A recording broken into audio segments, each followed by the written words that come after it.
Hello दोस्तों, 8 अप्रैल 2017 की वो घटना जिसने पूरे कोलंबिया को हिला कर रख दिया था। 5 दोस्त माउंट हार्वे कनाडा के लायंस बे पर हैकिंग करने गए थे, मगर वहां उनके साथ कुछ ऐसा होता है जिसकी कल्पना उन्होंने कभी भी नहीं की थी। एक हादसा जिसने उन सभी की जिंदगी बर्बाद करके रख दी। तो आखिर क्या है कनाडा के लायंस बे की पूरी कहानी जानने के लिए बने रहिए हमारे साथ कहानी के अंत तक। 8 अप्रैल 2017 ब्रिटिश कोलंबिया कनाडा के लायंस बे के ऊपर एरिक ने आराम करने का फैसला किया। वो माउंट हार्वे पर चढ़ाई करने वाले 5 अन्य साथियों के साथ एक बर्फीले ट्रैक के एंडिंग पॉइंट पर था और काफ़ी ज़्यादा थकान होने की वजह से उसे कुछ देर के लिए आराम की ज़रूरत थी। माउंट हार्वे की चोटी पर चढ़ाई का एंडिंग पॉइंट काफ़ी ज़्यादा चैलेंजिंग होता है क्योंकि यहाँ मौसम का मिजाज काफ़ी ज़्यादा बदलता रहता है। अक्सर हाइकर को चुनौतियों का सामना करना पड़ता है और इसी वजह से ये टफेस्ट हाइकिंग में से एक है। माउंट हार्वे की चोटी समुद्र तल से 1650 मीटर ऊपर है और यहाँ से नॉर्थ शोर रेंज के सबसे बेहतरीन व्यूज दिखाई देते हैं। हालांकि ये माउंटेन रेंज एक दिन की सबसे कठिन चढ़ाइयों में से एक मानी जाती है। माउंट हार्वे तक पहुँचने के कई रास्ते हैं, लेकिन आमतौर पर जिस रास्ते को लोग सबसे ज्यादा प्रेफर करते हैं ये लगभग 12.5 किलोमीटर की कठिन चढ़ाई होती है, जहाँ कई जगहों पर सीधी खाई के किनारे से गुजरना पड़ता है। हालांकि जब एरिक और उसके साथी चढ़ाई कर रहे थे वो वक्त अप्रैल का था। उस समय मौसम बिल्कुल साफ था क्योंकि वो वक्त बसंत का था, मगर ऊंचाई ज्यादा होने की वजह से चोटी पर एक बहुत मोटी बर्फ की लेयर जम गई थी, जिससे रास्ता और भी ज्यादा खतरनाक और टफ हो गया था। मगर एरिक और उसका ग्रुप एक एक्सपीरियंस हाइकर्स थे जो कि अक्सर हाइकिंग किया करते थे। एरिक ने जब अपने साथियों को आराम करने की बात कही तो उनके साथी आगे बढ़ गए, उन्हें ये विश्वास दिलाते हुए कि वो आराम के बाद उन तक पहुंच जाएंगे।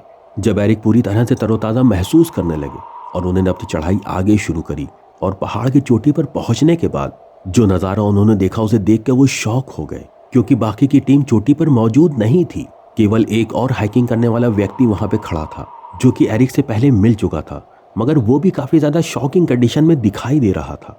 एरिक ये सोच ही रहे थे कि तभी उसने एरिक के पास आकर माफी मांगते हुए कहा कि उनके 5 दोस्त चोटी से गिर गए हैं। कुछ देर तो एरिक को उसकी बात पर विश्वास नहीं हुआ कि वो दोस्त जो कुछ देर पहले उसके साथ हैकिंग कर रहे थे अब उनमें से एरिक किसी को भी नहीं देख पा रहा था। एरिक इस सदमे से उभरता है और खुद को शांत करने की कोशिश करता है। एरिक और उस व्यक्ति के पास मोबाइल तो था, मगर पहाड़ की चोटी पर नेटवर्क नहीं था, जिससे वो लोग इमरजेंसी सर्विस को कॉल भी नहीं कर सकते थे। आखिरकार वो दोनों नीचे उतरते हुए शुरुआती स्थान पर पहुंच जाते हैं, जहां उन्होंने इमरजेंसी सर्विस में इस हादसे के बारे में इन्फॉर्म किया। अगले दिन सुबह 4 हाइकर के शव को ढूंढ लिया गया था। ये घटना इतनी दुखद थी कि सभी मरने वालों के परिवार और दोस्त सदमे में थे, मगर इन सभी के सदमे के साथ साथ सब ये भी जानना चाहते थे कि इन लोगों के मरने की असली वजह क्या है। तो अब इस हादसे की इन्वेस्टिगेशन शुरू होती है और काफ़ी ज़्यादा खोजबीन करने के बाद आखिरकार माउंटेन हैकर एक्सपर्ट्स ने ये बताया कि उस दिन उन लोगों के साथ हुआ क्या था।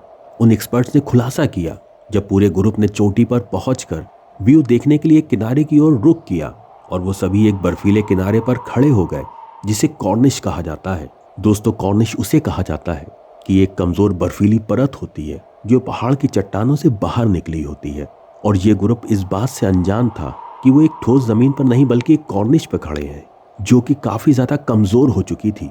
और तभी वो कॉर्निश अचानक से टूट जाती है, इससे सभी हाइकर्स 500 मीटर से भी ज्यादा की ऊंचाई से गिर जाते हैं और उनकी दर्दनाक मौत हो जाती है। और इसी तरह माउंट हार्वे की यात्रा का अंत होता है, जो इन सभी लोगों के लिए एक दुखद दुर्घटना साबित हुई। तो दोस्तों, इस कहानी से हमें क्या सीख मिलती है, हमें कमेंट्स बॉक्स में ज़रूर बताएं। और हाँ दोस्तों, माउंटेन हैकिंग के दौरान हमें किन किन बातों का ध्यान रखना चाहिए, इस बारे में भी कमेंट्स करें ताकि दूसरे लोग इस बात से जागरूक हो सकें। अगर आपको हमारी मेहनत पसंद आई हो तो इस वीडियो को लाइक करते हुए शेयर भी ज़रूर करें। और अगर आप नए हैं और आपने हमारे चैनल को सब्सक्राइब नहीं किया है तो जाने से पहले चैनल को ज़रूर सब्सक्राइब कर लें। लेटेस्ट वीडियो की जानकारी के लिए बेल आइकन दबाना ना भूलें। धन्यवाद।